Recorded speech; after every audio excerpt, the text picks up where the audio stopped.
Hello everybody, my name is Kyle Jamison Ewart. I am a philosophy major at East Tennessee State University, and this video has been made for a public history project for the course America and the Holy Land, where we focus primarily on Americans and how they relate to the Holy Land, so it's very interpretive, so nothing really political. I wanted to explore a question that frequently appears in historical and religious studies but is rarely examined directly. And what do we actually mean when we talk about space and place? Historians often analyze pilgrimage, sacred sites, monasteries, or religious geography, yet the concepts of space and place themselves are often assumed and they contain presuppositions rather than carefully defined. And as a philosopher, we're all about examining our presuppositions. We kind of get annoying with it. So the short video is intended for graduate students concerning interpretive research on how people interact with space and place.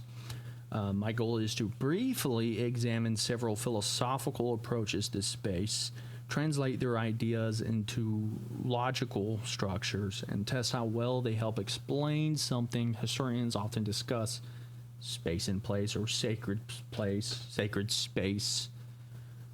It's kind of murky right now, but we're going to get into it. So one of the primary texts that I use here is Beginning Logic by E.J. Lemon. Now, this is about symbolic logic, and this is one of the main reasons why this video is geared towards graduate students. Now, if you're unfamiliar with symbolic logic, that's okay. I'll keep it as simplified as I possibly can, but symbolic logic is the natural language of logic. And what I mean by natural language is that I mean that anyone can deduce it from nature, kind of like you can with math. 2 + 2 is 4. You can do the same thing with logic. You can distill synthesis into equations or formats, and you can kind of test the truth claims. The specific term we're going to be using is validity, or if something is valid. And this should help kind of lessen the murkiness of the waters a bit. Okay, so I have made a basic argument, and I have taken Aristotle's definition of place, and I have kind of tested it against my argument. I don't want to get into it too much because then this video would be like 2 hours long. But basically, here's my argument, right? We start with a simple claim where you must ask, does this theory explain sacred place? True or false? It's either does or it does not, right? That's the goal of symbolic logic, is determining whether things are true or false, right? So this is what this E variable is. What's interesting here is that you see this little symbol, right? That means a negation. So if you negate a falsehood, it is true. If you negate a truthhood, I guess, or truthfulness, it is false. Okay, and so this argument is, this theory explains sacred place if it has all of these variables, right? And these little variables here is it accounts for physical location, it accounts for meaning, communal recognition, and repeated practice. Now this is the negation of that, so it's the opposite. This place, it does not account, right? If it meets this criteria here, then it does not account for sacred place. It doesn't meet our definition. So I took Aristotle. Now Aristotle, he says place is the boundary of the containing body at which it is in contact with the contained body. And so from here, I did my symbolic logic math, I guess you could say. And let us have E equal false, because that's what I've discovered based on this argument that his falls flat. It does not sufficiently explain what sacred place is. That's what all these little truths here mean, by the way, is that it does not work out. So it's false.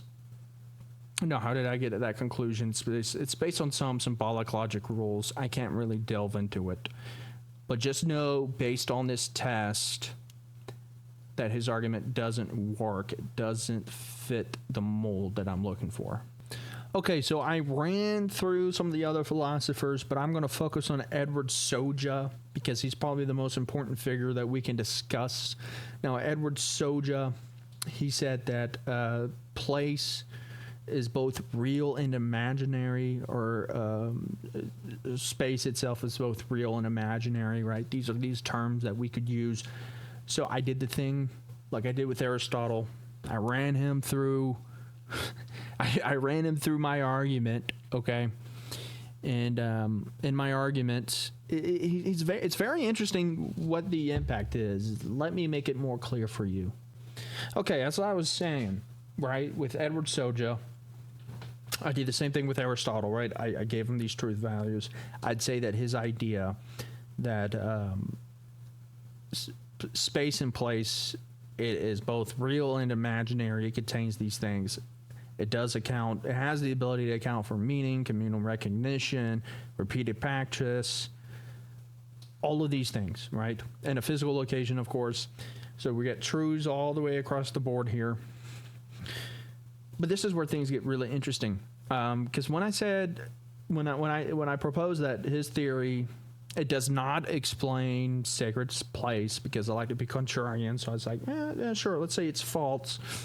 It instantly kicked the first condition into being true itself. And then, of course, when you negate a falsehood, it also makes it true. So that explains this first row right here, kind of. I know it looks weird. Here's the first row. But when I made it true, I said I was affirming it. I was like, yeah, it definitely explains it. What is interesting is that based on my argument, it makes the conclusion false. Okay? And by making the conclusion false, that means there is a counter example. By making all of this true, all of it true, there's a counter example to my argument and Edward Soja's definition of sacred space and place, what it is, that effectively counter argues my own. So this is an invalid argument, technically. Despite how strong it is, despite how well-intentioned Edward Soja's definition is, we've come up with an invalid argument, so therefore we cannot rely on it, oddly enough, even though his was the one I set out to prove. That means I got to hit the books again and try to figure out maybe a better definition or a better argument, because otherwise this is a falsehood. So in other words, I guess what made this project kind of difficult is that even though I set to make things objective, the only thing I've managed to do is really to say that every argument that I have encountered for what space and place is, at least when you put in the definitions of space and place into my argument itself, that it all comes out false. Philosophy.